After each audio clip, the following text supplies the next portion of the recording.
Kesorotan lainnya, Saudara, Komisi Pemilihan Umum Provinsi Papua menggelar pemungutan suara ulang pemilihan gubernur dan wakil gubernur Papua. PSU diikuti lebih dari 750 ribu pemilih yang tersebar di 8 kabupaten dan 1 kota.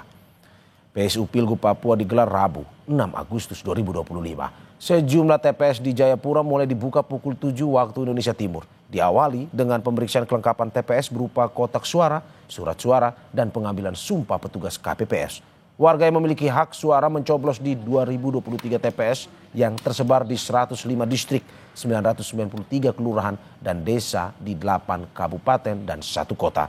Untuk memastikan pelaksanaan PSU berjalan aman dan lancar, sebanyak lebih dari 8.000 personel gabungan dikerahkan ke semua TPS.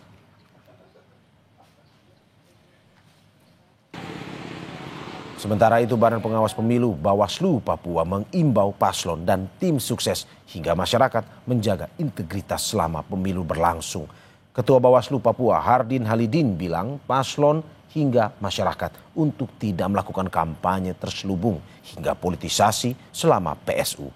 Bawaslu juga meminta KPU memastikan pendistribusian logistik hingga PSU berjalan sesuai waktu yang ditetapkan.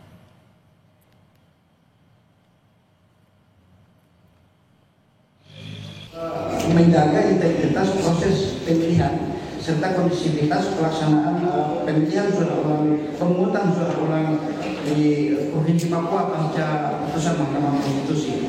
Kita semua berkomitmen sebelum penentuan itu setiap pasangan calon kemudian berkomitmen untuk kemudian menjaga proses dan integritas penyelenggaraan pelaksanaan pemungutan suara ulang untuk kita jaga bersama-sama. Saudara, kita pantau situasi terkini dari pemungutan suara ulang pemilihan gubernur Papua bersama jurnalis Kompas TV, Vindi Rakmeni di Jayapura, Papua. Vindi, selamat pagi. Bagaimana antusias masyarakat di sana memberikan suara ulang dari laporan yang Anda berikan? Ya, selamat pagi Mario dan juga saudara. Dapat saya sampaikan saat ini saya sedang berada di TPS 13 Perumahan Joko Indah, Kelurahan Dobon Solo, Distrik Sentani, Kabupaten Jayapura, di mana TPS ini sudah mulai buka pukul 7 waktu Indonesia Timur untuk melayani warga yang ingin memberikan hak pilihnya pada pemilihan atau pemungutan suara ulang pemilihan gubernur dan wakil gubernur Papua.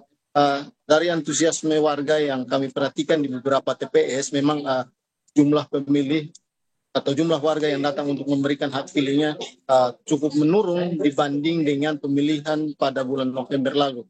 Namun meski begitu, petugas KPPS ini masih menunggu warga untuk datang dan TPS akan dibuka hingga pukul 12 waktu Indonesia Timur untuk warga yang mendapat surat undangan. Sementara untuk warga yang tidak memiliki surat undangan dapat memberikan hak pilihnya setelah pukul 12 waktu Indonesia Timur. Seperti itu, Mario. Kemudian juga dapat saya sampaikan atau menggambarkan bahwa pelaksanaan pemungutan suara ulang ini merupakan putusan Mahkamah Konstitusi setelah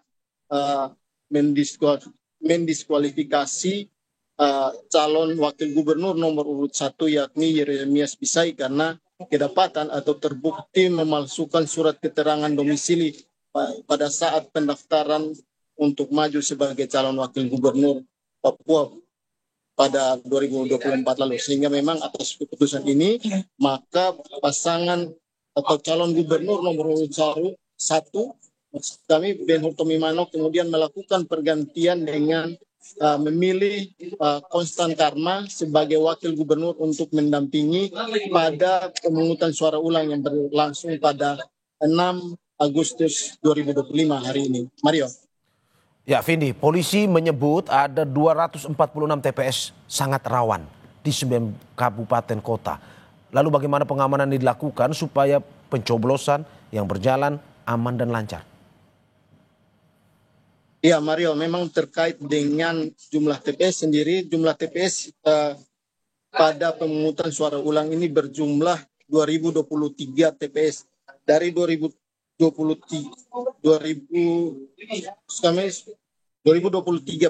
TPS ini terdapat 600 TPS yang dinilai rawan, sehingga memang ini menjadi perhatian serius dari aparat keamanan TNI Polri, sehingga memang untuk TPS yang dinilai rawan ditempatkan personil 2 hingga 3 personil per TPS. Sementara untuk TPS yang tidak rawan hanya ditempatkan 1 personil seperti itu.